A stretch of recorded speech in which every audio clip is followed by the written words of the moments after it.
It feels like that this is the end, and you don't realize if you just keep pushing, if you just keep praying, if you keep going, don't quit, you will bust through the surface and it will grow higher than you've ever expected if you dedicate yourself to it.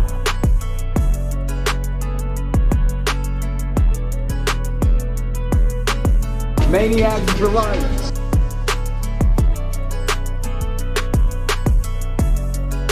What's up, Maniacs? Today I'm here with Troyer. Troyer is a really cool, awesome individual who I met not too long ago. As a seed, we need to go through some dirt so that we can grow into something beautiful. So Troyer, what is some of the dirt that you've been through?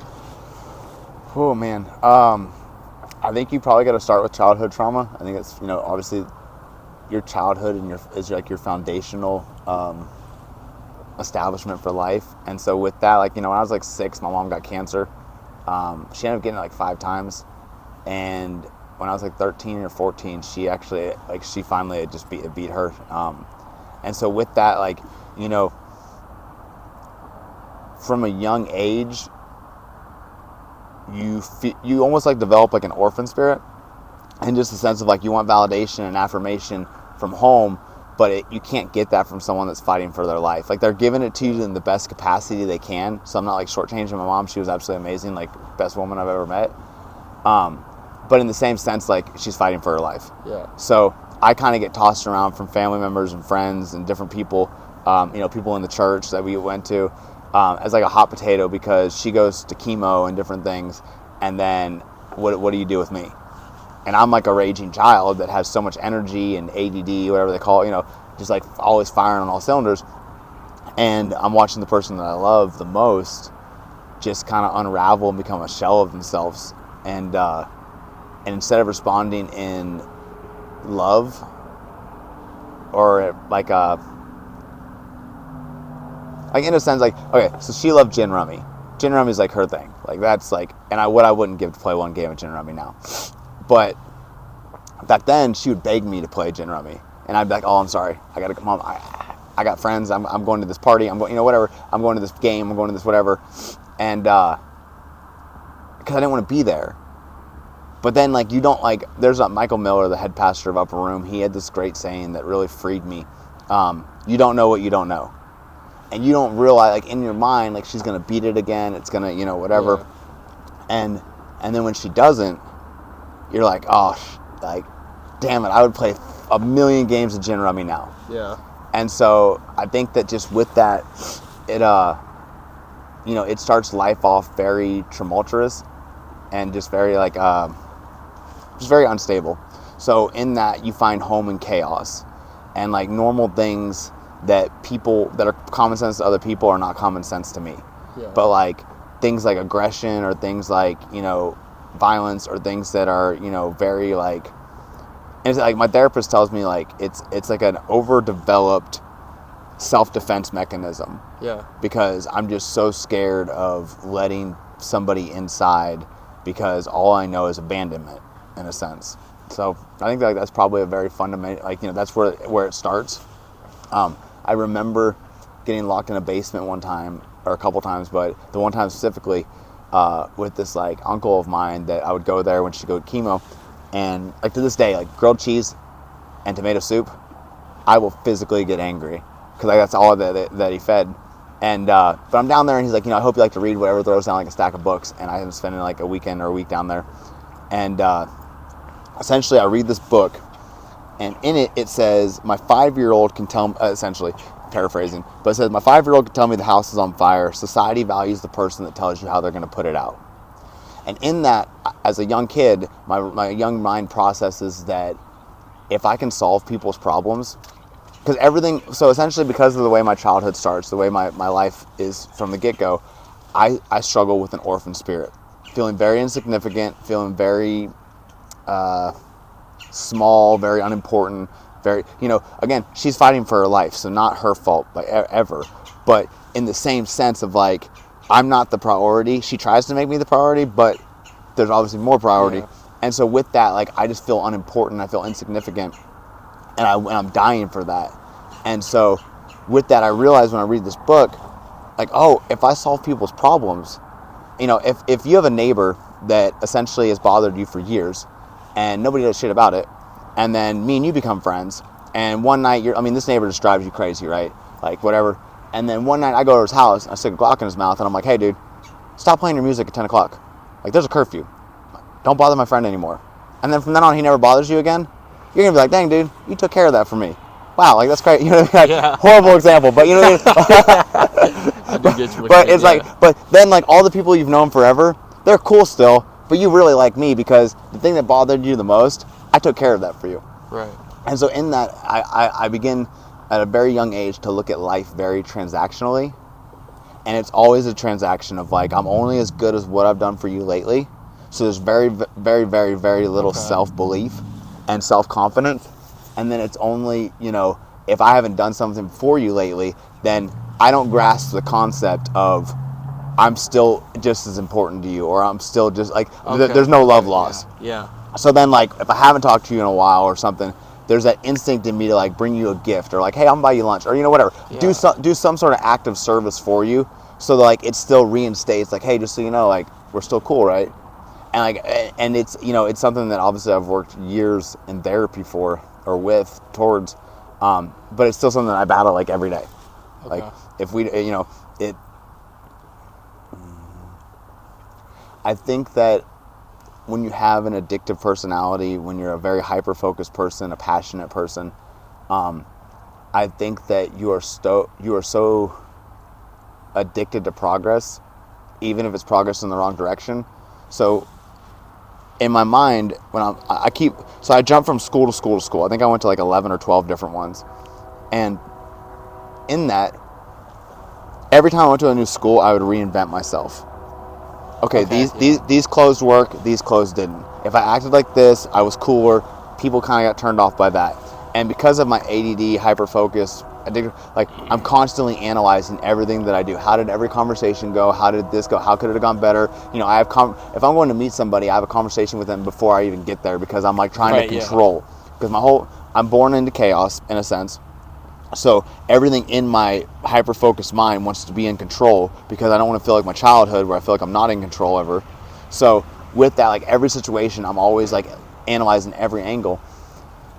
And I just think that with that, like, I find, okay, cool, like, as I reinvent myself, back in high school, kind of the currency is girls and partying, or at least like where I was. So like, okay, I need to excel in these things. Okay, I'm good at these things. And so in that, I find my identity in these things, and addiction starts when I'm like 13 or 14. And partying is like all I know, because that's where people love me. That's where I'm accepted. That's where people are like, oh dude, you're the man, whatever, blah, blah. And then it's like, you got to do bigger, you got to do better, you got to, throw a better party, you got to throw a bigger thing. You've got to party harder. You've got to, it's everything. It's a consistent, what's that phrase? Like, obsessed with the destination and you never enjoy the journey. Yeah. Because now I need to achieve this level of praise. I need to achieve this. Yeah. It just keeps going. And so I think that it set up a very long domino effect for the rest of my life, because of that initial planning of what dirt I was just born into. So what was, you said addiction started around 13, 14. Do you mind me asking, what was the substance that first started it all? It was alcohol. I had tried cocaine a little bit. Like, I've been on like Concerta, Ritalin, Adderall, I've been on like every medication for that. But I tried cocaine when I think I was like 13 or 14. And then when I went to California, again, so a lot of my life, especially younger, was always hyper-focused on doing stuff that would get praise from others. So with that, like, when I was in like junior high and like high school, I played basketball. But it wasn't enough just to be good. I become hyper-focused with like dribbling. So I would dribble on my own for like hours. Between my legs, I want to go between your legs. I want to bounce it off your head. I want to do I want to do stupid stuff that really like show-offish. Yeah. And so I think I was like a freshman, maybe a sophomore, somewhere in there. And I went between this kid's legs, and essentially he just timed it perfectly, and he just turned around and hit me with an elbow, and I mean, it just, like, it's still cut open, like, like, and so, I mean, he popped me good. It was, I mean, literally, my tongue's, like, hanging out, and I'm just like, and essentially I get rushed to the hospital or whatever, and they have to stitch it back together. And that's when I first tried painkillers. And that went on for like probably like a year, maybe a year and a half. But essentially, like, I'm a very like charismatic person. I'm very, you know, I want to move, I want to dance, I want to have fun, I want to whatever.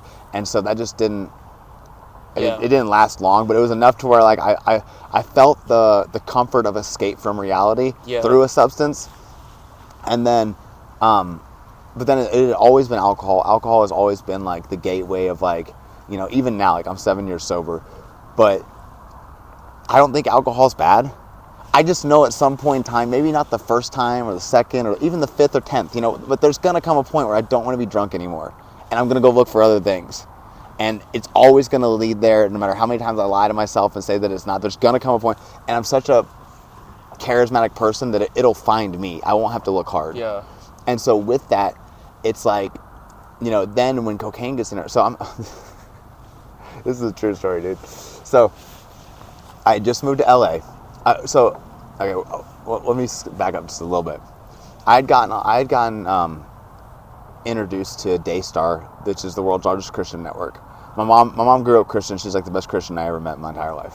She's just the best person I met in my entire life.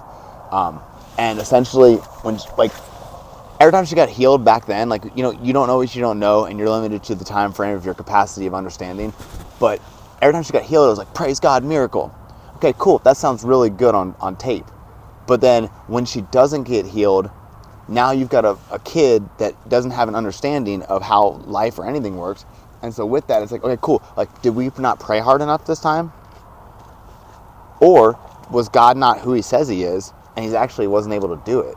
So now he's not all powerful, which means if he's not all powerful, then everything he wrote in that book is a lie. Or he was powerful enough, and he just chose not to. Which again, everything he wrote in the book was a lie, because it says that he's good and not evil. Well, what kind of evil God takes a mother from a kid, you know? Right. And so, but I'm not saying that's the way it is, but like in my mind, my young mind, like that's the way it gets processed. Thinking, So then I've got a pastor as we're like, and I mean, that was like the point where like I just shut down crying after that point. Like, I mean, I remember raging, I remember punching and breaking glass. Like, I was so mad. It was November 19th, like last week, or 2 weeks ago, however long it was from today. But it literally, like, I remember saying goodbye, and I like half-assed it, because it was the 4th time that hospice had told us, like, you know, hey, tonight's going to probably be the last night, whatever, blah, blah. We get all the family there and all the people, and then she'd wake up the next morning. And so literally, like, I remember being like, hey, they were wrong again. Like, I love you. And she's like, you know, no, I love you. Like, I love you. And I was like, no, Mom, it's fine. Like, I'll see you tomorrow. It ain't a big deal. And it ain't no thing. And then I remember going back to my room. And like 20 minutes later, maybe 30 minutes later, I don't know how to describe it. Like, just the room was cold. The whole house was cold. Like 20 degree drop difference. And then like that 10 seconds later, and I just knew. And I'm like, fuck. And I just start breaking things. And but sorry, in that I get connected with this Christian network, world's largest Christian network, and my whole life I've been told that I was special. Like, no matter where I went, I would show up at churches for like visiting, or we'd go different places, and sure enough, pastor would pick me up and be like, son, like, you have this great destiny over your life, blah, blah, whatever. And I would just be like, I would just wipe it off, like, I'm a kid from a trailer park, a single mom, like, chill. And essentially it happens again with them, and they give me like a full ride scholarship. They do a documentary about my life. I end up, they actually let me move in with them. Like, they were just like the most nicest, amazing people ever. And but I'm like, I'm still being reintroduced to like the God thing. And essentially I meet a girl, I choose her over them, and my life just kind of spirals. We end up like breaking up. It's a whole thing. And now I'm like super embarrassed, because I just had like the lottery ticket of a lifetime to step into destiny of like doing something bigger than myself. All the pain and struggle I thought I'd gone through could be used for a greater thing, and I just threw it away because I fell in love with the first person that really showed me love back. Yeah. Like, no, she's one of my best friends. Like, even nice. all this time later, like, literally, we were just two kids that didn't know what we were doing. Right. And we're like completely infatuated and like thought like love conquered the world and whatever. And we're just young, so I'm like, she's a great person. She loved me with all her heart. It was just that literally, like, I was so damaged that I didn't understand like how life or anything worked, and we were just kids. But essentially, I'm like super embarrassed, right? Because I'm like, I just had a chance to like, you know, that was a good life. That would have been like the best life. I'm gonna be on TV. I'm, you know, whatever. But like my therapist will tell you, I have a psychotic level of self-belief.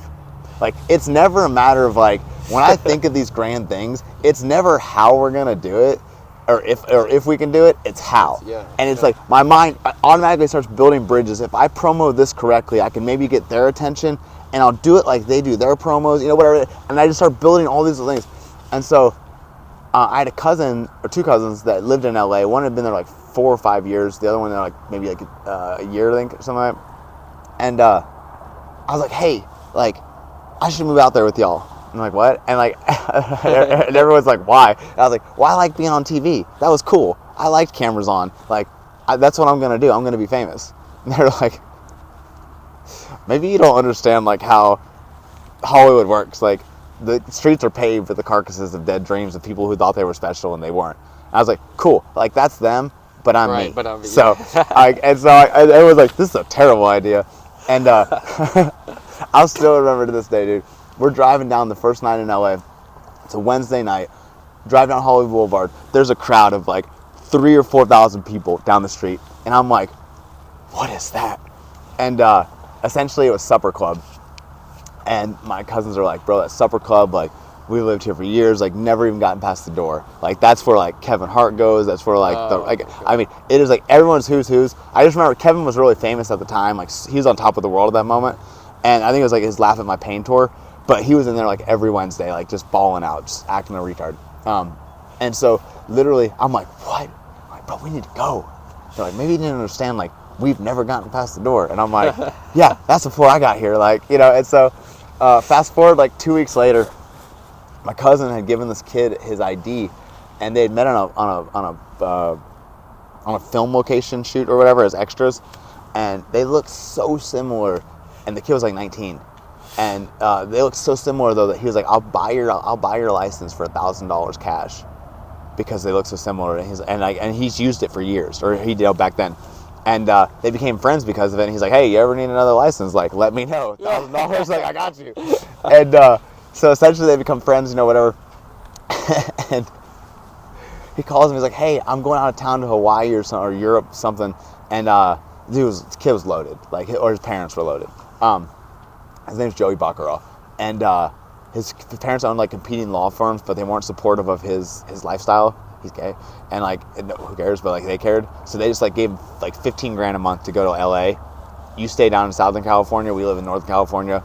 Do whatever you want. Like, here's money. Just stay away. So he's like, hey, I'm going to wherever, blah blah. Like, can you watch my dog?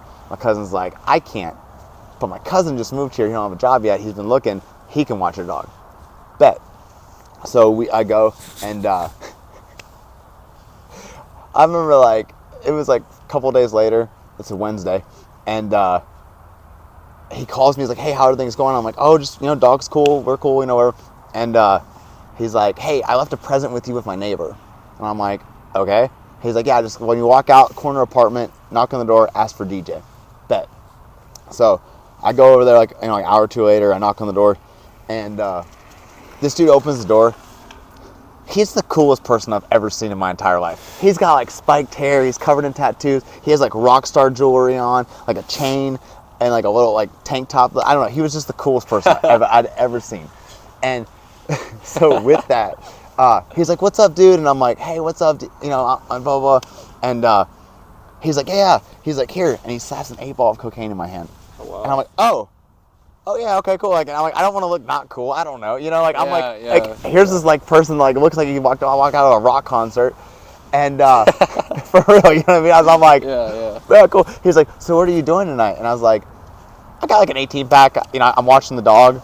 I was like, I forget what. It's the same thing he says. He was like, what? And I was like, I'm gonna be real honest with you, dude. Like, I don't know anyone. I just moved here. And he's like, what? You got an 18? Or you got an 8-ball to watch TV with a dog? And I'm like, I just moved here, man. I don't know anybody. I'm kind of lost at the moment. I just, you know, I uprooted my whole life to move here. I'm just kind of, you know what? He was like, you know what? I kind of like you. Come back at like 10:30. I'm like, okay, like, what do I wear? He's like, what? He's like, wear whatever you want, dude. I don't give a shit. I don't know. And I'm like, okay. So I go back to the apartment, dude. I'm trying on everything. Like, I'm trying to match like that's a cool that vibe, kid, you know? And anyways, I show back up at like 10:30. I walk in. It's like 40 or 50 of the most beautiful people I've ever seen in my life. Like, every single one of these people should be on a magazine cover. I'm like, oh my God, promised land. And so, dude, I'm like, oh my God. So, literally, we party hard for like an hour and a half. I don't know, like 2 hours. And all of a sudden, it's like, I can't whistle cool like that, but he does like the cool New York whistle. Yeah. I was like, shh, you know. And he's like, caravan moving out. And I'm like, why would we leave? Everything we could possibly want is in these four walls, you know? And he's like, come on, everybody. So we roll. It's like 50 of us. And we end up in a line of 3,000 people outside of Supper Club. And I'm like, and I'm like, we left the promised land to go back to Egypt? Like, what? And and all of a sudden you see a flashlight catch him, and he catches, he had like this real distinctive ring. It was like a 2-finger ring, coolest thing I've ever seen in my life. He had some jeweler like make it for him custom, but he's like throwing his hands up, and they see it and they catch it in the light, and sure enough, this thing parts like the Red Sea, like Moses. I mean, bro, security's like shoving people out of the way. They're like, DJ, let's go, run it, and we walk right in. We walk in. No, bro, like this is true story. It literally, I can't talk with the jacket. I'm good. too like constrictive, and so literally so we walk in. There's like a lady on like the bed sheets hanging from the thing spinning and shit. You know what I'm talking about? Yeah. Like there's like fire. I mean, it is like, I'm like, oh my God! It's like this whole like cool like couch vibe, like bed couches, and we're just like up in VIP. And I mean, we party so hard. Wow. And it's like nothing I've ever experienced. Like, just nothing. It is the craziest night of my life. And how old are you at this time? Oh, I'm 22 probably. Okay. And like, when I lived here in Fort Worth, I lived in Fort Worth from like 19 to 21, I think. And I had a friend, Kevin Ireland, and we made this fake website, partydfw.com. And it started off as just a thing to be able to party. And we would tell companies and clubs like, oh, we're party promoters, you know, like look at our website. And like the website was legit, right? And so with that, we would party for free, even underage, because we're not partiers. We're here to promote your business, right? Promoters. Yeah. And so, but we just got in everywhere, all over Fort Worth. Like back when like Vice was a thing, Houston Bar, I think it was called, or Bar 9, you know, just all this other stuff. And I mean, this is years ago. But essentially, we were just so like I had like been around partying, but never like this. I mean, dude, I'm like, this is oh my God. So like, you know, when you party at the end of the night, you have like heart to hearts with people because you've like, in a sense, bonded through your partying and whatever, and you're both like blitzed out of your mind. Yeah. And so we're sitting there, and we're sitting on the patio, like smoking a cigarette, and he's like, how was it, man? Did you have fun tonight? And I was like, bro, can I be honest with you? He was like, what's up? And I was like, this was the best night of my life. He's like, what? I was like, how is this even real? Bro, like, thank you, because this was the best night of my life. And he's like, he starts laughing, and I'm like, okay. And he goes, bro, this is a Wednesday. And I'm like, what? And he's like, this isn't even like one of the good nights. And I'm like, what? He's like, yeah, dude, this is like the start of the weekend. Like, this is not like, what? And I was like, no, bro, crazier. This is like the best. And he was like, no, this is like, we're going. And I was like, are we? And he was like, and he literally sits down and he says, in LA, everybody is so fake. And they're so greedy and they're so selfish and etc.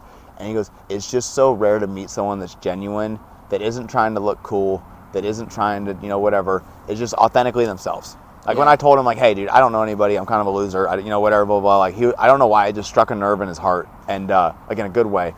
And he was just like, man, you remind me of somebody, like, here's the thing, like I'm just gonna, like, you should just come more often.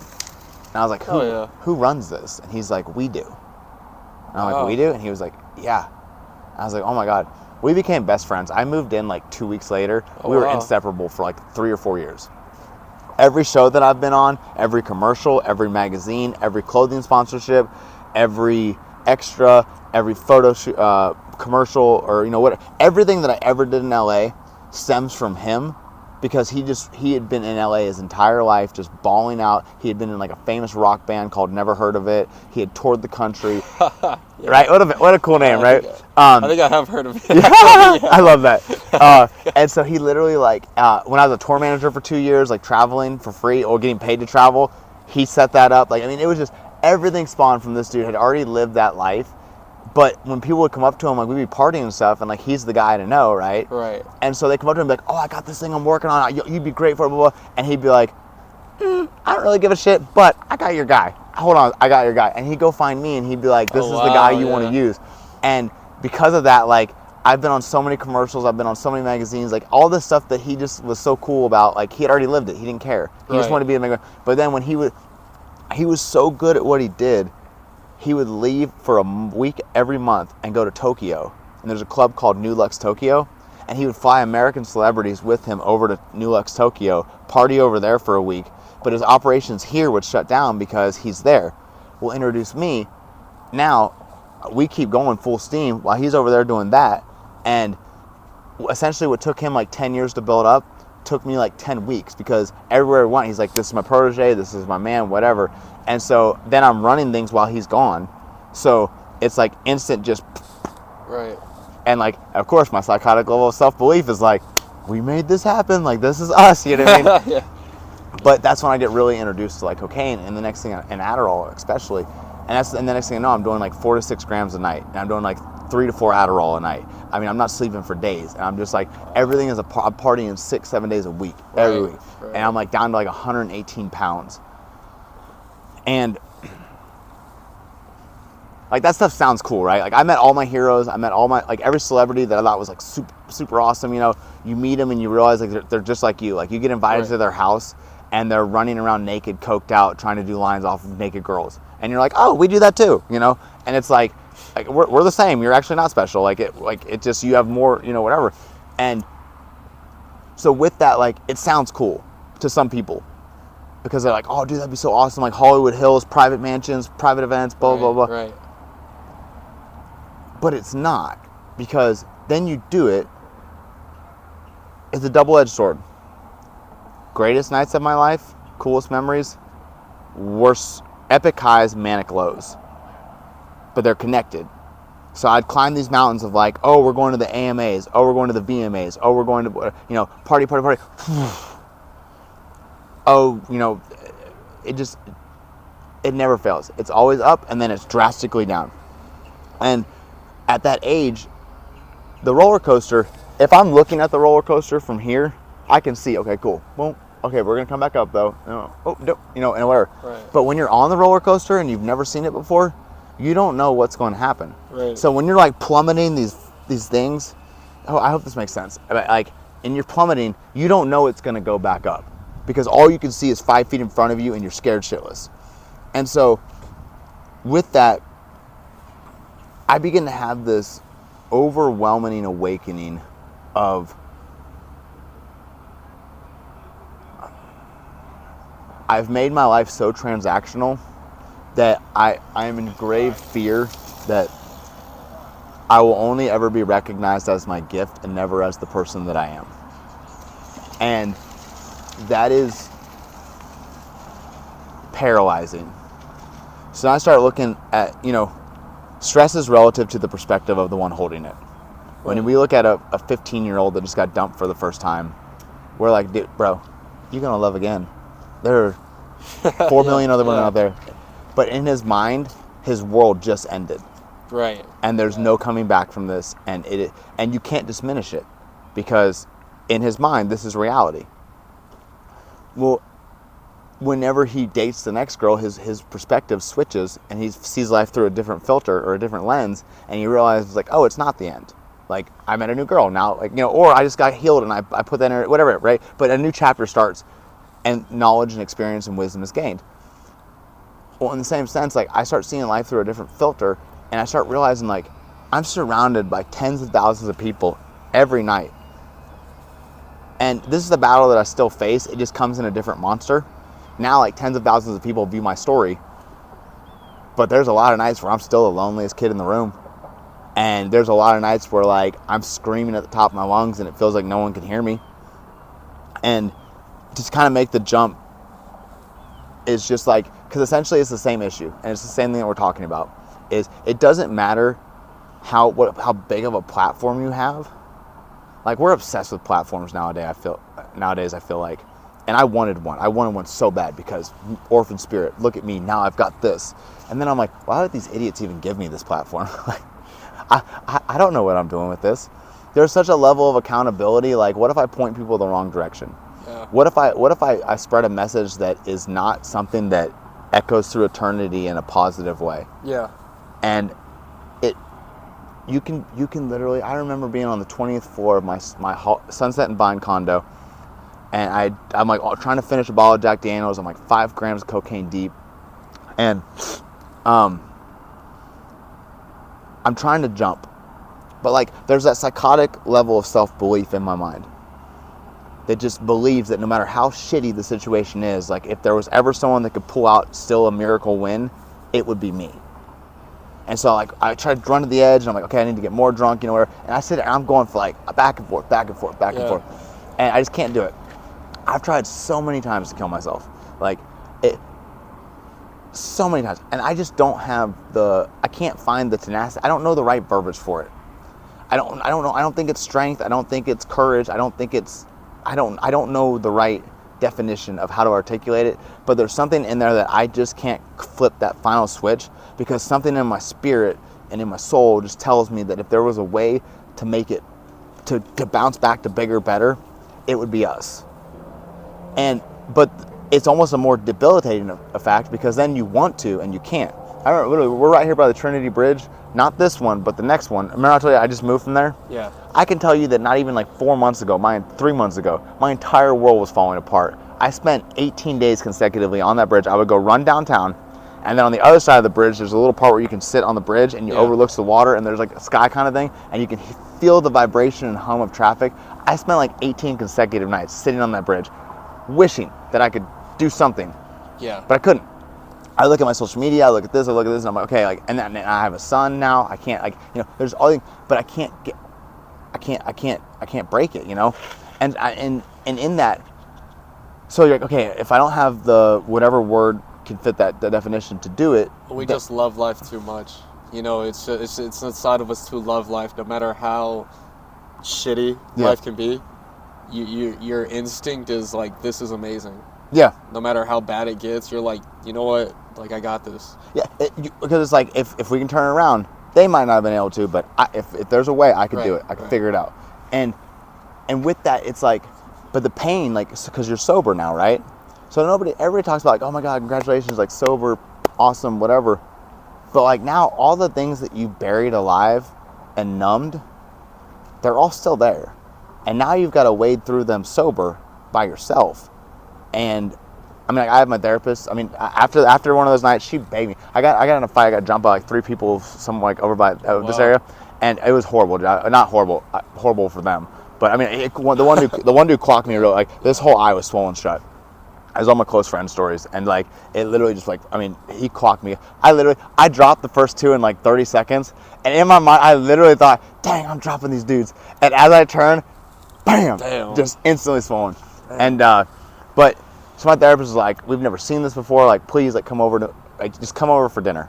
I ended up going over for like 6 hours, like, just bawling, just whole emergency session. And but in that, it's like when you're wading through that pain, you just realize, like, the greatest gift you can give somebody is grace. Because people can look at my profile and think a whole lot of things. I have no idea what I'm doing. Like, when I first got, we were talking about the Trinity Trails. When I first got sober, I would run like 5-7 miles a night, just by myself. Like, first like 3 months, I didn't have a phone because I had just beaten a life sentence. I knew I couldn't go back to my old friends. I knew I couldn't, align myself with different people. I knew I had to have isolation, and I was committed to the cause. And then I'm like running, and then like 9 months into that, someone's like, hey, like, love the lifestyle change. Like, you're really committed. Like, you should go to a gym. And I'm like, oh my God, right? And they're like, yeah, like that's what healthy people do. And I'm like, oh my God, healthy people do. yeah, I should totally do that. And then I go to a gym, but you don't know what you don't know. Yeah. And so I'm doing I run 3.5 miles to the gym every day, do a full body workout for like 2 hours, 3 hours, run 3.5 miles back. What am I doing? I have no idea. This big, like, I mean, he's like 250, like 8% body fat, just yoked. He comes up to me, he's like, question.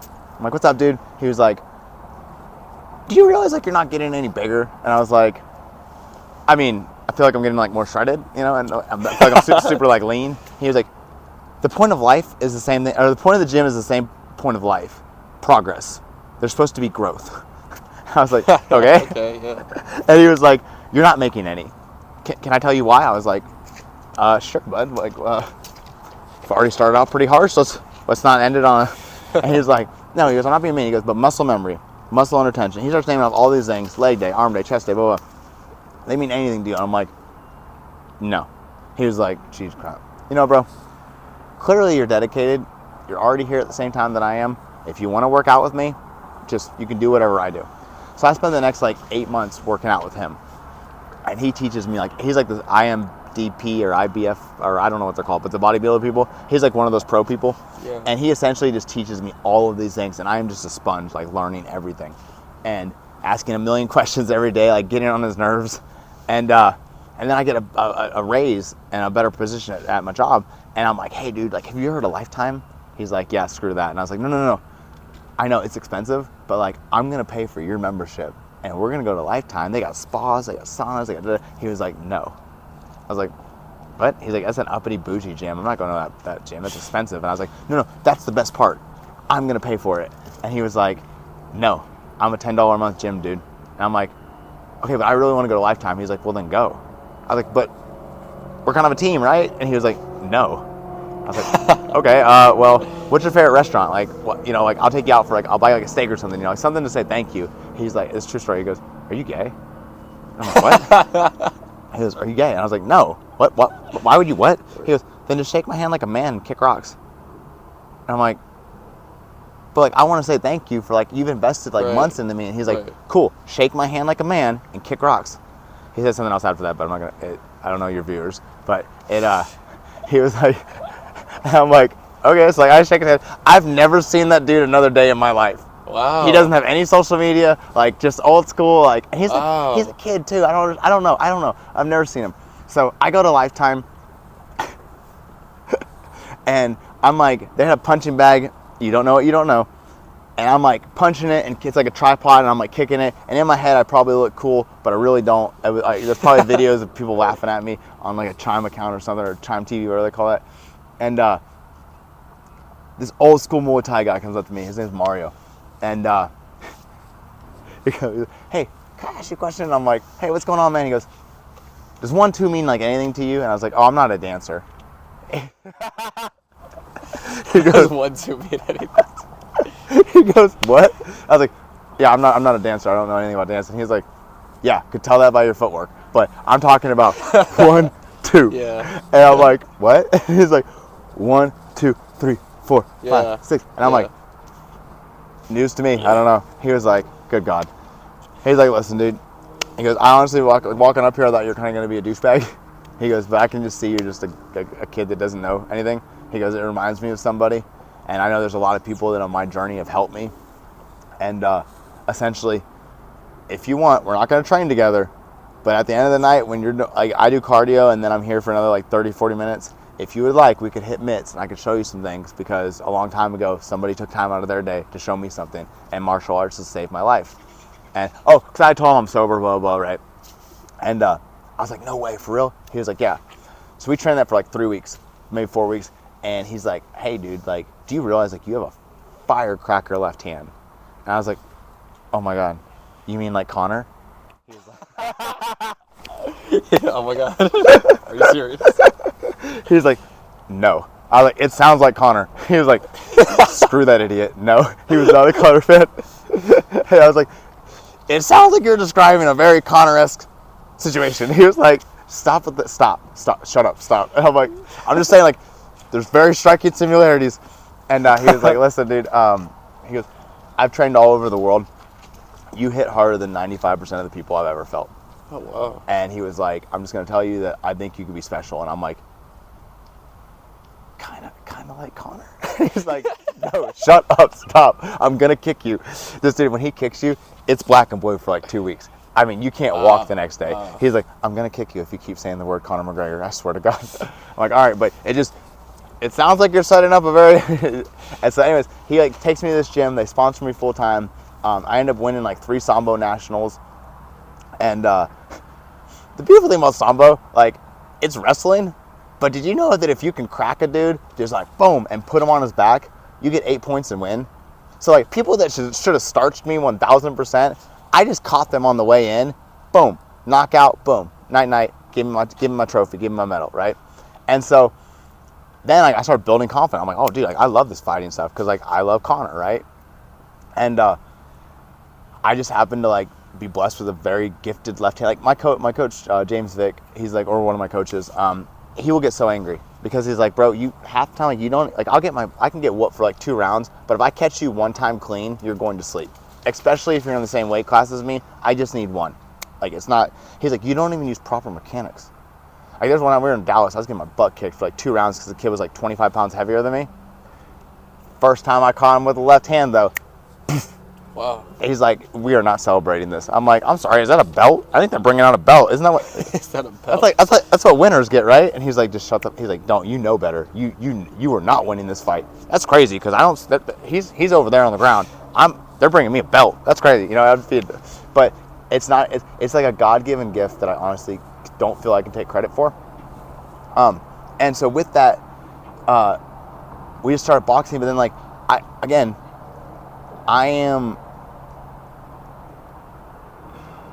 the dirt, as you want to call it, which I love that phrase, by the way, because a lot of times I feel like in this society, when we feel like we've died, we've really been planted, but it's dark and it's lonely, and it feels like death, and it feels like that this is the end, and you don't realize if you just keep pushing, if you just keep praying, if you keep going, don't quit, you will bust to the surface, and it will grow higher than you've ever expected if you dedicate yourself to it.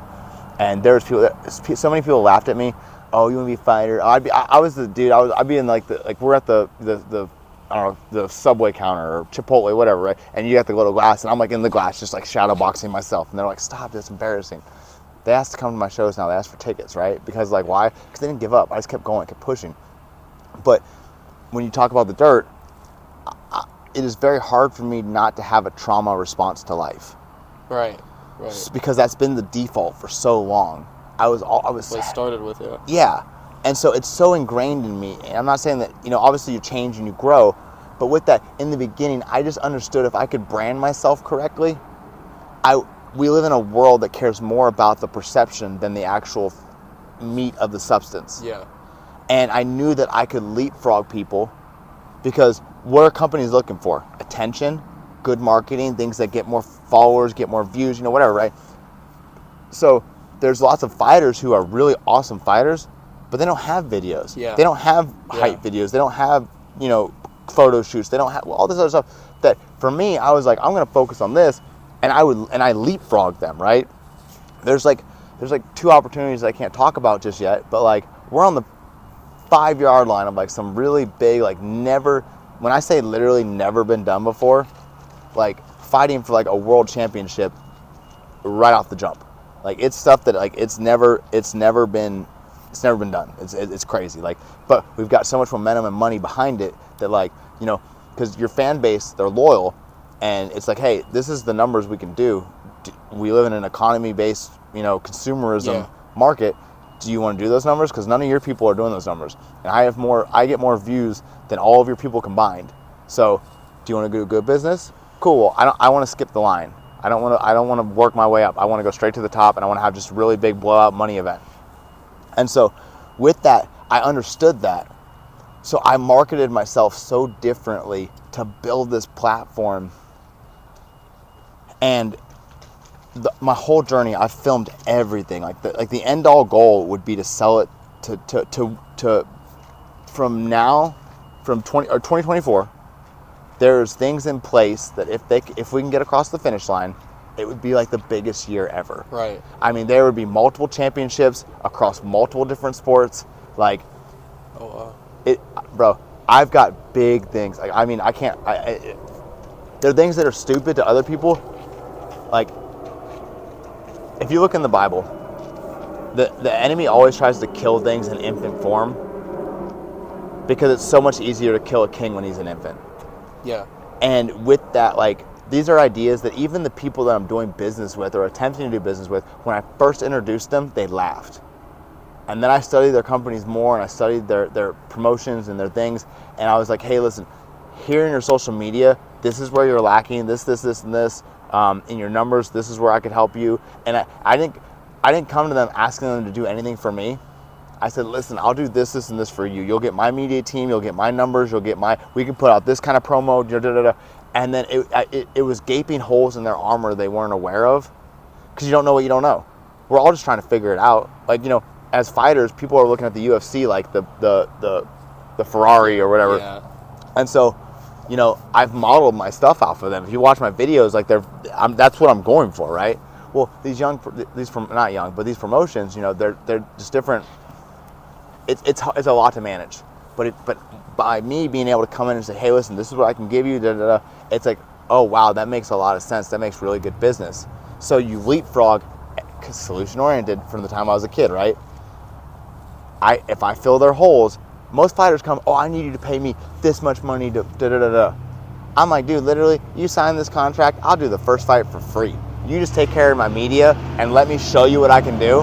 But then we're gonna get locked in a multi-fight contract, and I'm gonna make my money, and I'll make all my stuff on the back end of it, because I'm playing the long game. I'm betting. Because you're like, why would you fight the first fight for free? Well, because I shouldn't be able to fight the first fight. I should have to fight like 5 or 10 people to get to that fight. But I'm getting right off the bat. But I'm confident in myself to be able to beat that person, that when I beat them, I make all the money in the rematch and then the trilogy if needed. Okay. If I win the championship, then in the other promotion, then on the champion. So then I make all my money in my title defenses. But either way, I got the opportunity. And when I get the belt, the end game is not to be like some world champion. The end game is to, because I've filmed everything for years now, and it's already been edited by a good guy in Arizona, in Phoenix. The end game is to turn it into a mini docu-series and sell it to Netflix. And they've already expressed like orphan since a kid, 5 felonies, beat a life sentence, sober 7 years, failed reality show career, you know, but all these domino effects right. of a hard life struggle, etc., turned into champion across multiple platforms. And fighting's cool right now, right? So you have to take advantage of the moment. That's true, yeah. And so people are like, before it's kind of barbaric, right? Now people are like, oh, dang, this is cool. Like, it's cool to be a UFC fan. Thanks, Connor. Right. And, but it's like, so with that, that's the end all goal. So like getting paid right now, maybe, but getting that, like, let's just say we film a docuseries and we go somewhere like Backyard for a private viewing for one weekend, and we sell tickets $50. And all my friends show up, and all, you know, they bring friends, whatever. And let's just say, you know, Backyard fits 1,000 people. So let's just say 25 people, or $25 a ticket. That's $25,000 in one night. Like, there's so much bigger things at play that, like, most fighters are so narrow, they don't see it. That's why you have managers. But I didn't have a manager. I only have me. Yeah. So, like, but that's the way that I think. And I just happen to have a left hand that backs it up. And so, with that, so, sorry, tangent. But but essentially, like, because of the dirt, that's why I would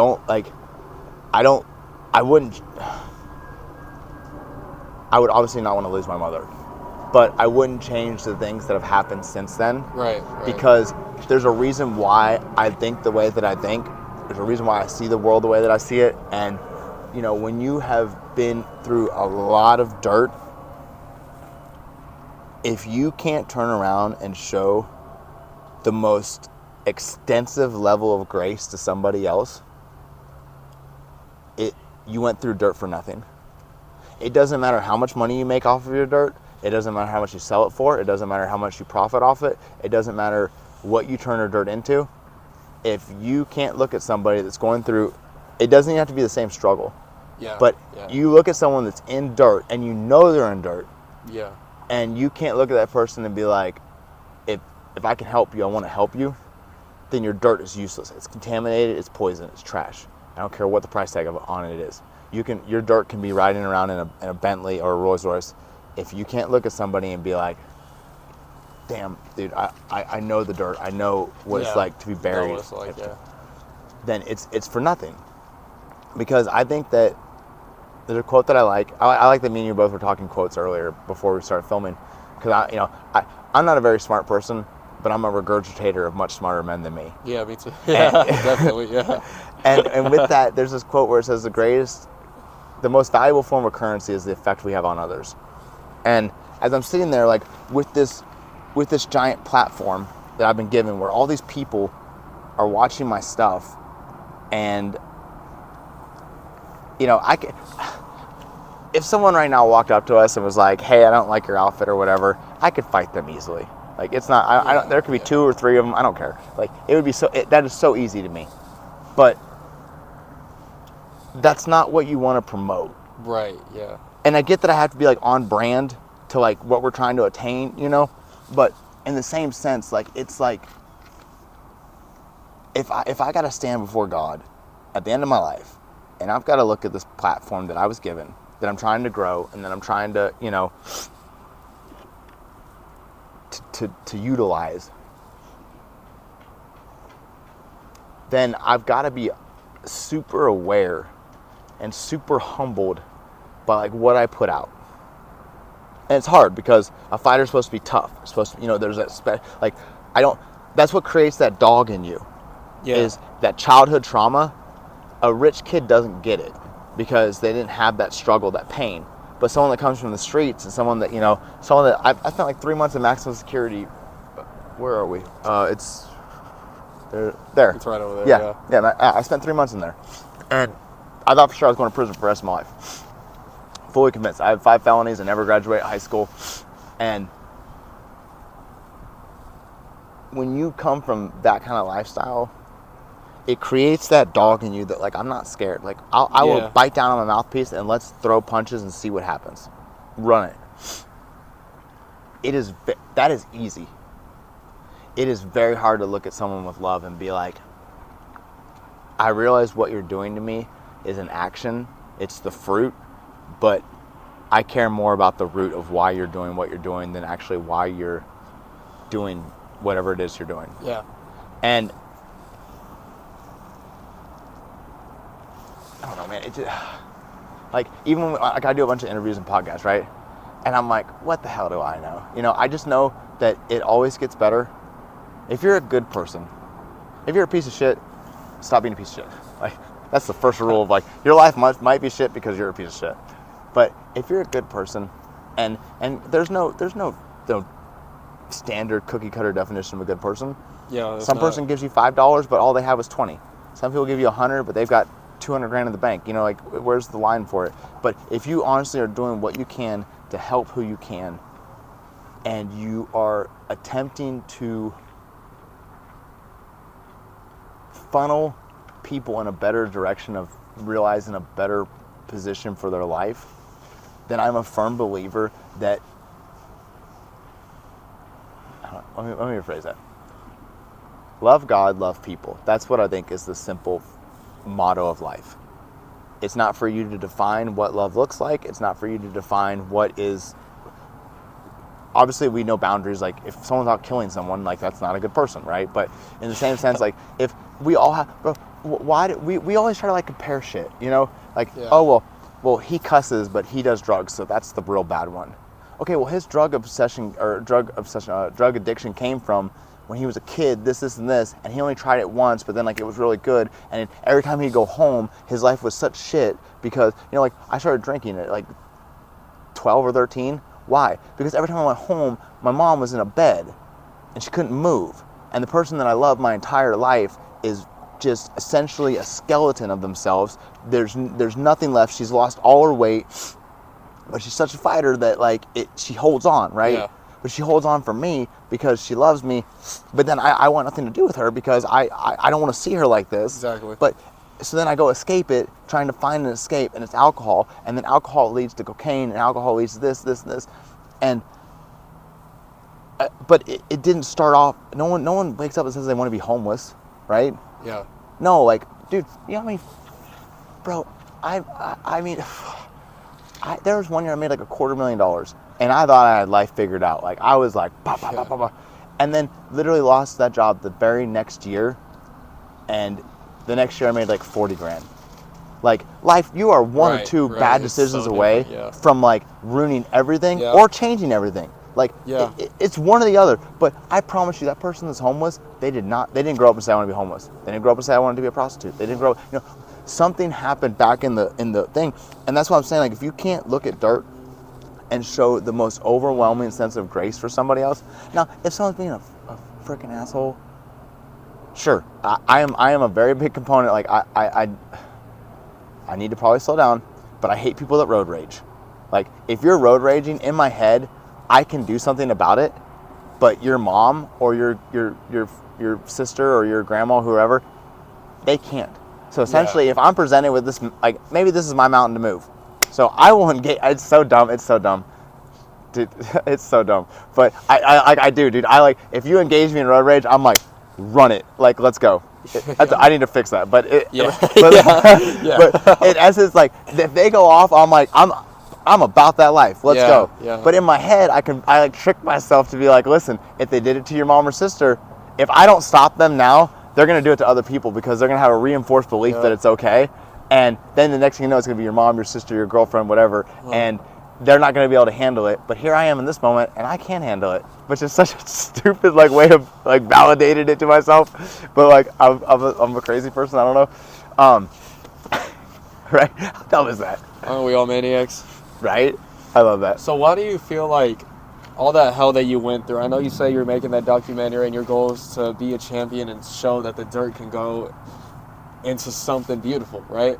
But why do you feel like you were chosen to live this life and be the person that you are? Do you think it was because of all the trauma that you went through when you were younger? Do you think because you feel like you were chosen to be the one to switch it all up around? What was something that you kind of keep in the back of your minds that keeps you going? That's a good question. I like the way you worded it. Let's break down the statement for a second. Okay, so essentially, like, I think that this is where I battle. Because I think that God is very real. I think that we shouldn't put him in a box. But I also think he's like the ultimate opportunist. And he's like the ultimate tactician, like almost like a Batman, where like he didn't cause the situation, but he can use it. You know what I mean? Yeah. And like, because I hate when people are like, I don't think anything's pre-written. I think there's a rough draft. Yeah. But I think that like we are the product of our decisions. Yeah. And I just think that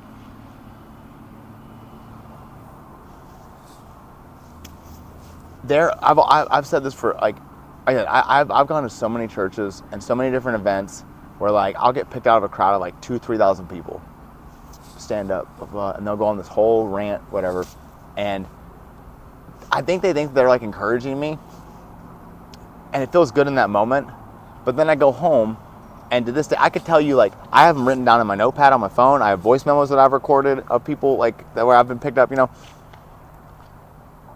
But that's why when you asked me about coming on, I was so thankful, because there are so many times like people think that like suicidal depression is like this overwhelming sadness and this you just wherever you walk around there's a cloud over you and everybody else is sunshine kind of shit, and it's not always that. Sometimes it's all these people have spoken this and this over my life, and I feel so grossly inadequate of like Bro, I know what it's like to beat a life sentence. No matter where you stick me in a room full of, I've been with people I have friends that are literal billionaires. I have friends that are millionaires. And I have friends that make $12 an hour. Whatever realm you put me in, I've lived in condos that are like 10 grand a month. I've lived in condos that were $600 a month. Not condo, but you know, like efficiency apartment. Yeah, exactly. And so with that, I feel in my spirit, there are people that I think will only listen to me. And I'm not saying like just me, but like in the sense of like they'll see me on a screen and they'll be like, I've got to have a beer with that guy. Like, or like I'd watch I don't know, a healthy alternative. Like I would do something with him. You know what I mean? Like it's a horrible. I would grab a bite to eat that guy. I don't know. But like, you know what I mean? I feel like there's when I can look at a guy that's on death row and be like, listen, dude, like I know what it's like to do some very horrific things that are deserving of a life sentence, but I also know the grace that can be found when you lay it down at the altar. And you know, I hate people that involve politics with things, because I've been on some podcasts where people are like, whoa, like slow down on the God thing. Here's the thing, forget politics. Love God, which essentially, to me, we're wired for connection, and we're geared towards relational. Yeah, we do very better. Social. Yeah. Yes, but I think that's everybody. Yeah, it is. Now they get hurt, and so they turn that switch off, or they turn the volume down on it because, oh, these people hurt me, so now they identify as a loner. Because the people they tried to be associated with hurt their feelings, and now they've just blocked it off as, okay, obviously I don't belong with society, because like people will be like, I don't want to go to church, there's hypocrites. Okay, yeah, you're 1,000% right, but you can't let a person define the heart of a God that's infinite. So like if I'm wearing your clothing, and I wouldn't, but you know, like something stupid happens, and I just completely out of character, just be a complete a-hole to everyone in the place, whatever, and I walk out and they see your brand. I get that, yeah. Can you be held responsible for that? Yeah. No, because you're like, bro, I literally just sold the guy a T-shirt. Oh, 100% no, but like, people will think, people will be like, oh, he's rocking that you know, that associates it with it. Yeah, it's terrible. But. And so with that, like, I'm just saying, at the end of the day, I think we're wired for connection, and I think that we are. If you look at this generation, they're so eager to hop into bigger than themselves movements. You know, I don't want to go into like a bunch of them, but you know what I mean, like, because you know, people have hot topic buttons, or whatever we call it. But there's different like movements that, you know, people will go ride in the streets, they'll go march in the streets, they'll go meet for whatever. Like, they want to be a part of something bigger. We're wired for it. We all do, yeah. Yeah, exactly. Because we want to, but we live in a generation where it's never easier to be associated with something, but still feel so alone and insignificant. Yep. Like, oh my God, well, my story, you know, for example, my media team was like, do not post this video on Thanksgiving. I was like, everybody's on their phones for Thanksgiving. They just finished stuff in their faces. The Cowboy game's about to start. It's the most watched game. Everyone's going to be on their phone. They're like, I'm telling you right now, the engagement groups, the people that like really help us with stuff, like getting it out there and sharing, they are with their families. They are not working today, like blah, blah, blah. And I'm like, bro, we're going to be Gucci. No, I ate my words. We got like 40,000 views. Wow. And I'm like pissed. And I have to look in the mirror and be like, you know, I text them like, hey, I'm really sorry. You guys are right. I'm wrong. And I got like 1,000 likes. I'm like, hey, you know what? I caused this problem. They're like, if you would have waited like 3 more days, we could have blown it out of the water with you. Like, we could have put it in front of the people that need to see it. That would, you know, essentially everything with social media is just getting it out there, right? Yeah. Well, essentially, you have like, hey, I'll comment on your stuff, or you comment on mine. You share mine, you share your, you know, whatever. And it's this big group of people helping each other out, because we're all trying to chase the same dream. And there's more than enough for everybody.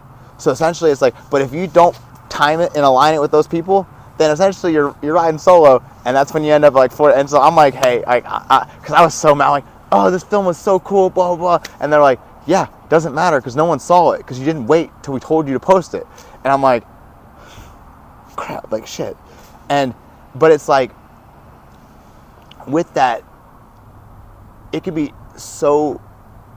That's still astonishing to me, right? I'm a kid from a trailer park in Ohio. Why are 40,000 people watching my stuff? Right. And I'm mad about that because the other one got 140,000. So I'm like, why aren't we here? Right. And bro, why are we even here? Like that. Like when I recalibrate it, like to me, addiction and depression and anxiety and all of those things have one thing in common, where they tunnel vision you. And if you're stuck in that tunnel vision, you will not think clearly, and you will be like end all, and you will make irrational decisions. So I like take a step back, and I'm like, 40,000 people will still watch that. Like, that's crazy. That's a lot of people. It's like, wow, like, yeah, like I'm just a kid. I'm just a kid from Ohio. Like, trailer park in Ohio. Like, why am I mad right now? What is the? Who cares? Did it affect me in any sort of way other than my pride or my ego? No. I just wanted this number because that's the number that now I've seen is attainable. So now I'm like, that's got to be the standard, you know? Yeah, that's the... And So with that, I think that when you go through things, I think the reason why I was given this is because there's people that will watch my stuff, that will talk to me, that will listen to me, and I can relate to them because of the very, very manic high, or epic highs and manic lows. You know, I know what it's like to do so many different things in life, and I had a worship leader at Upper Room. His name's Jonathan Lewis, J. Lou. He's one of my favorite people in the entire world. He was the first person on staff that like really recognized me and got to know me and really got close to me. And he told me one time, he goes, send me a voice message. I want to know more about you. Like, tell me your story. It could be like 4 or 5 minutes long. Don't care. Like, just send it, you know.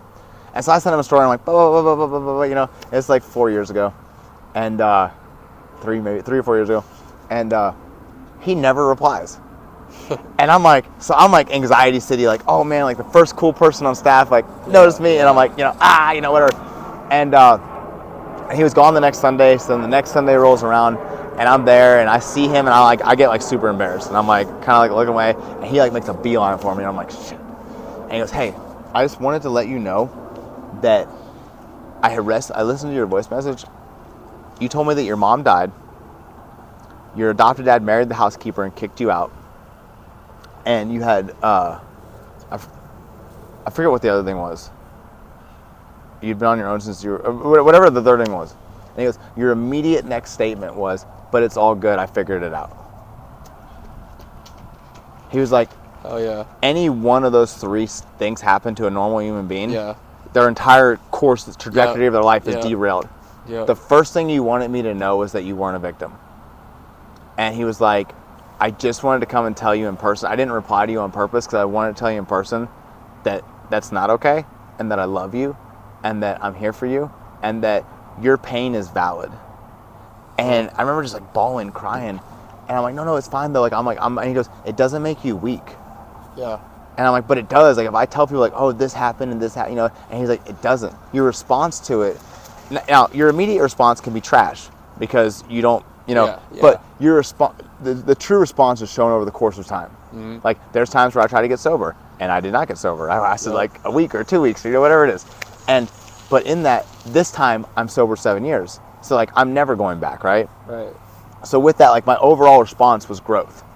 So he was like, in that, you've got to realize like there's strength in it, in telling your story. And it's not a matter of like, you're not going to look weak. You're not going to look, you get paralyzed sometimes with how it's going to come off or how it's going to, you know, go. Like, I'm sure after we're done filming this, I'll be driving home and like, did I say this? Did I say that? You know what I mean? I'll be like overanalyzing. I've just learned that whatever's meant to happen is going to happen. Yeah. And whoever's meant to see it will see it. And so whenever you go through things, there's an old quote, the hero and the villain go through the same pain. I love that quote. Right? I live by that shit. It's just how they respond to it. And so, for the people who don't know, would you like to say the quote? I'll probably butcher it. I'm a big paraphraser. So the hero and the villain go through the same backstory. They both have pain and suffering. The difference, though, is that a villain will say, this world hurt me, so I'm going to hurt you. The hero says, this world hurt me, I'm going to make damn sure it doesn't hurt anybody else. Yes. And I love that because... I love it. Yeah, I love that quote. Because when you look at it, you realize that everyone's going through pain. And if you can't give grace to that... Now again, if someone's just being an asshole, they're being an asshole. I'm sorry. It sucks. Some people, if the world hurt me, everyone's going to feel pain. They're the villain. Yeah. Sorry. But at the end of the day, if someone's just trying to go through stuff, bro, if everybody loves a miracle story, but they don't realize in order to get one, you have to go through extreme hell. Like you need to be put in a position to need a miracle. So I had an old school pastor one time tell me this. He was old guy. And I'm not going to lie, I was like having like a vent session and just like a poor pity me party, whatever it was. And I was just like, you know, my mom had 2 kids with an adopted dad, but they were both like 2 and 4, I think, when she died. So essentially, or 2 and 3, essentially they never really knew her. So the housekeeper was kind of always mom. They found me on social media like 6 years ago.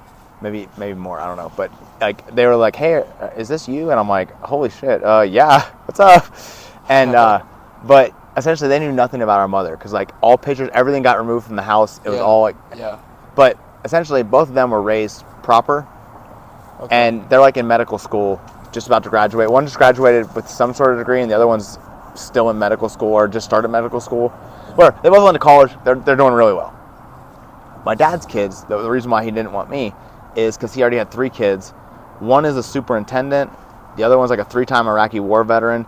And the daughter is like the wife of the grandson of the mayor of Irving. They're like, I don't know. They're a really wealthy family. Whatever. But like all established. I'm the only one that was like unwanted. Like literally, okay, so sick fuck. Street Youth Couture from Unwanted Kids was a clothing company that sponsored me back when I lived in LA. But I resonated with their message so well. Like, I'm an unwanted kid. Neither side wanted me. And because of that, I'm like the only one that had to like stumble through life figuring shit out. And I'm like, and I look at them and I'm like, bro, they don't know what it's like to be eating ramen noodles. They don't know what it's like to like, if I don't sell this 8-ball, you know, they don't know what it's like to owe people money. They don't know what it's like to have people owe you money. And you're like, hey, do I need to zip tie a kid in a closet or something? Like, what you want me to do? Like, and I'm like, they just got these not easy lives, but normal lives. Yeah. Things like they're common sense to them. And I was sitting there complaining, and he was like, he goes, can I tell you something? And I'm like, what's up, bud? And sir. And he goes, what if? He goes, life sometimes we overcomplicate it a lot. What if the entire reason you went through that was just because essentially, if you believe the Bible, you lay down your life for others. No greater love has man than a man that lays down his life for his friends. So Jesus calls you his friend, and then he lays down his life for you, right? So in that, we're all supposed to be family. I think the human race, like we're all meant to be together. Like love conquers all, right? And in my opinion, and so he goes, what if the entire reason you went through that is the guy behind you would have never made it until he heard your story? And I was like, what? And he goes, yeah, what if that's it? What if whether it's 10 guys or 1, but what if you're gonna run into somebody that is like at the end of their rope, and you tell them about the one time that this happened to you, and they find courage, and maybe you're not even the star of the show. Maybe he goes on to be this great, mighty whatever, right, but it's because he met you. Yeah. He's like, could you live with that being good enough? And I was like, yeah. I'm like, what? He's like, or imagine even worse, his son. Whatever. But essentially, someone blows up successfully in all these different categories because they met you, and you never get recognition for it. Would you still do it? Would you still? Is that good enough? Yeah. And it was the biggest reality check of like, am I building sandcastles here? That's a good one. Right? That's a really good one. Yeah, that's really good to say. Yeah. I'm like, shit, dude. Like, does anything I'm doing matter? I'm like, the girl that I'm with right now, like, she does not like the whole social media thing at all. I love her. We've been together for like a year or something, and I want to marry her. Like, it's, yeah, I'm like head over heels. But she literally was like, I just don't think this is who, like, the fighting's cool, and I'll support you because it's what you love, whatever. She's like, I just don't think that's who God created you to be. She's like, I've met you. I know the real you. That you is cool, whatever, but like, you're not tough. I love that. She's like, you joke around, you have fun. She's like, you know, my daughter, your son, like, we go to trampoline parks, you know, right. That's you. She's like, you smile, and like, you can't stop smiling. She's like, people find joy around you. And instead, when you're like fighting, you're like walking around just like, it's all mind games, it's all, you know, whatever. She's like, that's not you, dude. I love this you. I'll deal with that you for a little more, but like, that one needs to die probably. This is who you are. And I sat there and I started thinking about it, and I was like, she's like, does it matter like how many people view your stuff? And it brought me back to that conversation. And she's like, I just think that God made you for more. And I think like that's the person I think inspires people. I think that's the person. And I understand like this is the vehicle maybe to get you a bigger platform.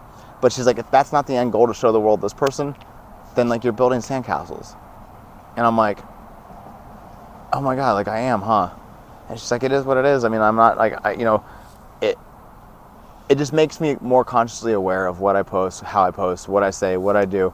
And I think that, again, to answer your question, is just simply that maybe I was just strong enough to go through it. And me and you have that thing inside of us that we talked about to where, like, we can't actually go through with it.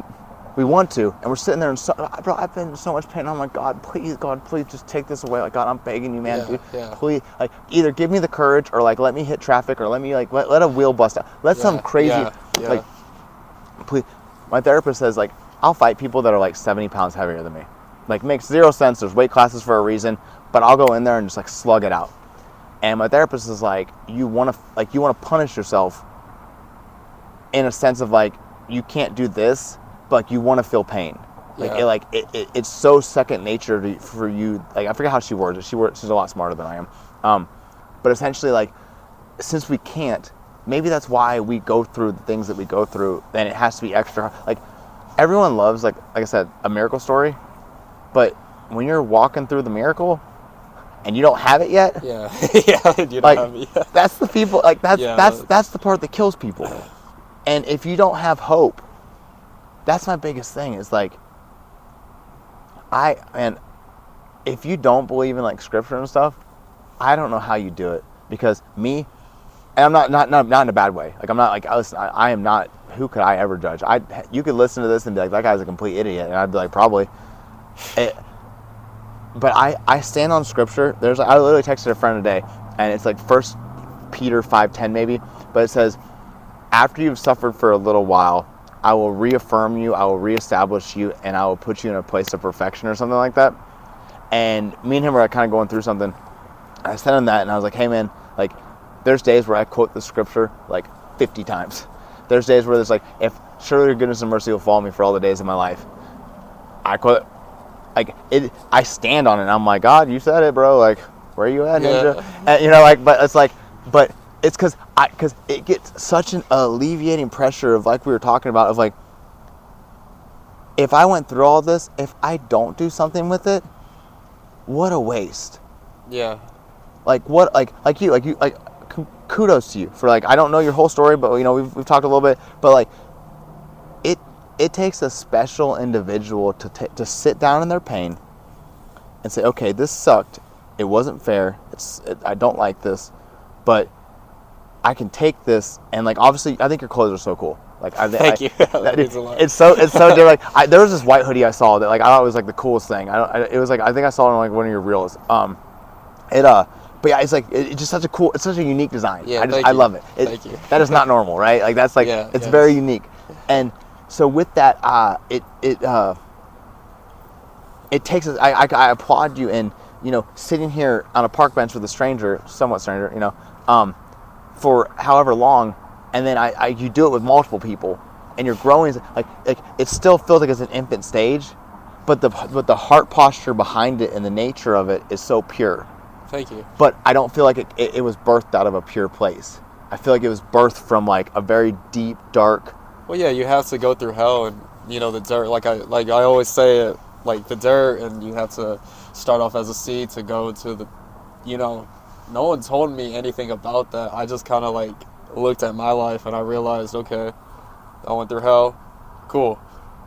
Everyone else goes through hell. I look around, you've been through hell, so how did you get through it? How did you get through it? Because I went through it in weird ways. So much went through. I still go through hell today, and I'm still learning a lot. I'm very young, and I love to hear other people's stories and seeing how they can grow through it and how they did it. Because you ask a millionaire how he became a millionaire, he'll tell you. You ask 100 other millionaires how they became millionaires, 100 different ways. Yes.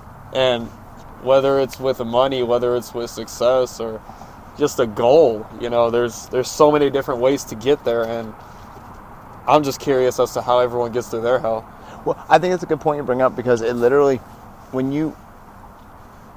I really like the fact that today's generation is breaking away from like traditionalism, in the sense of like, it has to be this way. Yeah. Listen, my mind doesn't think like that, but it's okay to think that. Like, I remember growing up in school, like, you couldn't say you wanted to be a content creator. Yeah. You couldn't say that you wanted to make videos, or you couldn't say that you wanted to, you know, live off YouTube. Yeah, people laugh at you, bro. Like, and I remember, like, dude, we were back. That's a little story, but we used to make YouTube videos with the guy from Jackass, and they had like $50,000 a month to just blow stuff up. And so, like, every day, like, we would just go out to this ranch and just blow stuff up for YouTube videos. Sam Macaroni, it was the coolest thing. Oh yeah. Yeah, dude, it's so cool. It was like the first of its time. Like, we were like, but anyways, like you said, there's different ways, and I think that if, like I said, you could listen to this whole thing and be like, the guy's an idiot, and I'd be like, yeah, probably. But the one thing that's always helped me is if you can identify something and know that it's true. There's that quote, I think it's Alex Hermosi maybe or something, but he says like, or no, it's not him. I saw it on his channel, but he was quoting somebody else. But it says, when times are bad, it's never as bad as you think it is, and when you're good, you're never as good as you think you are. Yeah. And it essentially it was saying that, or the way that I took it in that thing, because like you said, people can hear the same statement and take it 1,000 different ways to make it relative to what they're going through. And the way that I took it was, essentially, there's a time and season for everything. And if you believe that and you know that, then you know without a shadow of a doubt that whatever you're going through has to have an expiration date. You've just got to get there. Yeah. And a lot of times I feel like people stop. You ever see that stupid meme where, like, you have the one guy where he like stops, he's got the little pickaxe and he stops and the big diamond's like right here. And then you have the other one that keeps going and then he gets to the diamonds or whatever. In the same sense. And again, life is terrifying though, because what if you're going the wrong way? Yep. And what if this actually isn't what you're supposed to be doing, and you feel like you're wasting your time? But so you're like, oh, I got to the wrong diamonds, or I don't know. It's like I could have been a basketball or a football, not me, but like someone could be a basketball or a football player, or basketball, baseball player, or whatever, right? And it's like, I guess throwing things, football and baseball player, right? And it's like, which sport do you pick? And it's like, oh, I picked baseball, but it ended up he would have been a better quarterback. I don't know, like. That's probably my anxiety talking, but like that's the way I analyze things, right? But I just feel like if you pick something that you're passionate about, that you love, and you use that and you give it everything that you've got, 1,000%, it's got to turn into magic and it's got to work. And along the way, you will find fulfillment. I get way more fulfillment out of talking about all the low points in my life than I do sitting up in front of a stage accepting some championship belt. Right. Like the most powerful words in life, I think, are me too. And I don't want to point a finger at somebody. I don't want to, hey dude, me too. I know what it's like to eat ramen noodles. I know what it's like to be a drug addict. I know what it's like to look in the mirror and hate yourself because you just made so many stupid decisions, and you're like, you don't even want to forgive yourself because you're like, what a freaking idiot, bro. Like, how did you squander this wealth? How did you, whatever. And I just think that in that, you find something you love and you just give it everything you got. And if it's something that you truly love, then even if you don't get to wherever you think you're supposed to get, you still had so many great moments along the journey that, like, what you wanted at age 15 is not what you want now. Like, you grow and evolve as a person. And it's not until you're opened up to it. I never wanted, like, a family or anything. I never wanted, like, a quiet life. I wanted to blast my insecurities from the rooftop. Look at me, I've got an 8-pack, I'm shredded, I got tattoos, I got a perfect smile now, thanks to, one of my sponsors. Like, all this other stuff. And speaking of HEB Dental, saved my life. Bro. Her Springsteen line.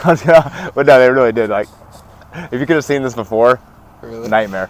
But no, so it's like, I want to get up there and be like, post 1,000 videos of me like shirtless and like, whatever, right? But that's like my insecurity. But then you meet somebody and you're like, you know what? I really love a private family vacation with you that nobody ever sees but us. Yeah. And we don't need the whole world to see like any of our lives. Like, that was one of our bigger rules. She's like, we do not post things. And I'm like, okay. But it's like, it changes, it evolves. And you don't know what you don't know. And there was a point in time in life where I literally, if you told me that I had to crawl over broken glass and run a marathon through a lava pit to get 100,000 followers, I would have been like, say when. Because I was so 140,000 views. What do I have to do? I will do anything, whatever. And at that moment, that is everything that I wanted. And then I got it, and I realized, like, wow, like, this doesn't fulfill my heart. And now it's more of, what do I do with this platform? How do I promote things positively? I've got an end-all plan of, I want to finish 2024 with what I'm trying to accomplish, and then 2025, I want to retire and completely switch everything around and focus on motivational speaking and helping others find, like, life coaching almost. Nice. And completely be erased from the family or the fighting game, and just focus on being like a family man, having a family, having, you know, different things. But 3 years ago, if you would have told me that I was going to be fighting for a world championship potentially, what do I need to do? Do you want my left arm or right arm? Like, what? Yeah. I'll give you anything. I'll give you, you know, whatever. And now I'm like, if it happens, so cool. Of course I want that. But if I can just, there's obviously a plan that needs to be executed, but the overall goal is no longer things on my resume. Unless it somehow gives me more I hate that. It shouldn't give me more validation, but it will. Because that's the world we live in. But if I can win this and this, and then I can look and say, hey, look, I did it, you could do it too, or whatever, you know what I mean? Then yes, but if I don't win, that's okay. Like, it's no longer, I'm no longer tied to a destination. It's about what I want to do on the way there and who I can help on the way there. And that, for me, that is the biggest paradigm shift of things, because I had always been addicted with the destination. Like, everything's transactional. I'm only as good as what I've done for you lately. And it, because of her, like, she changed everything to where it's like, oh wow, like, maybe this isn't what God created me to be. Like, maybe this, do I have the potential to be this violent person? Absolutely. Am I good at it? Yeah. But it doesn't mean that's what I'm created for. I'm actually, like, a very loving person. I love uplifting people. I love motivating people. And so I'll ride in this car for a little bit longer to get to where I need to go. But then I'm going to get out and we're going to have a family, and I'm going to inspire others to change and to handle things better and to focus that addictive, passionate energy in a better funneled direction to where you feel better about yourself. You know, it's just redirection. But until I met her, I didn't know any of that. I just an angry kid trying to shout at the world, pay attention to me, love me, look at me, look at me, look at me. And then, you know, the world's seeing this figure on this mountaintop, or whatever you want to call social media. And then she, like, goes behind it and she finds a little kid behind the mountain that's, like, you know, shouting with the megaphone for what the big mountain say, you know. And she's like, hey, you don't have to do that, dude. Yeah. This is okay. That's sweet. Yeah. And so it's like, and so I think that's, you know, I think you go through it to reach a place like that, because other than, if I wouldn't have gone through it, I wouldn't be here. We wouldn't be sitting on this bench. Yeah. So it's like, it has to work out. If it's not good, it's not the end, right? I hope. I have one more question for you. Why is life beautiful? You know, I think that is an ever-evolving statement. I think that definition for me changes by the moment almost sometimes, because I'm learning to find beauty in a lot of different things that I never did before. And I am trying to rewire my brain to appreciate things differently, to not compare. And it's not even comparing to other people. I compare to myself, like, oh, you had this at one point, or, you know, whatever. And finding beauty in, like, man, we're like, oh, I know what it's like to sit right there with no window for like 90 days and, you know, eating the worst food. Yeah. And just in my life, I'm like, this. I mean, it's right there. I've been there. Yeah, you know, right there. Yeah, literally. And I know what that's like. But now, you know, 7 years later, I'm sitting on a park bench with you. It's a beautiful day. I was scared it was going to be cold, but I was scared it was going to be cold. But I was too for me. When it gets cold weather, I am like the worst person. But we're sitting here, man, and we're getting to just have fun and talk, and getting, like, you know, like chicken noodle soup for the soul type shit. And how beautiful is that? Yeah. Just getting to have a conversation. Exactly. And who knows what comes from it? And, you know, some days it's literally the other night she sent me a voice message. I'd gotten like a little Christmas book or whatever, and her daughter read it, and she like sent a voice message of her reading it. That was the beautiful part of my day. The other day, my son, kids are crazy, dude. I have a 6-year-old, and he's like really into Crushcraft, or what's it called? The game. It's like they build shit. I don't. It's like 1980 graphics for real. He's like into it, and so like he'll call me and be like, I'm like, he really believes that I'm engaged in it, and I listen, but I don't comprehend what he's saying. But he'll go on for like 40-minute tangents. Bro, yeah. And he's so excited. Yeah. But the problem is, like, I don't even know how to fabricate in my mind what he's talking about. Like, he's like, and then we went to and we did this, and then I built this, and then this guy came over, and I'm like, and like, I'm trying to follow, but like I don't have a grid for like anything he's saying. Yeah. So like in my mind, I'm trying to visualize this shit, and like none of it's making sense. And but he's like, oh my god, so that's amazing. Like, tell me, explain it a little more, and he thinks I'm just like really engaged, but I'm just trying to get a grid for like what are you talking about, bro? And he like he'll go, man. And it's like, oh god, and I'm like, but he's so excited. And that was the best part of my day, is listening to him talk about something that I know nothing. That was fun to me. That was beautiful to me. Yeah. And so I just think that when it comes to life, if you will let go of expectation of what it should be, of what it should look like, and you will go with, you know what, I will greet this day with love in my heart, and whatever comes at me, I'm just gonna love it. And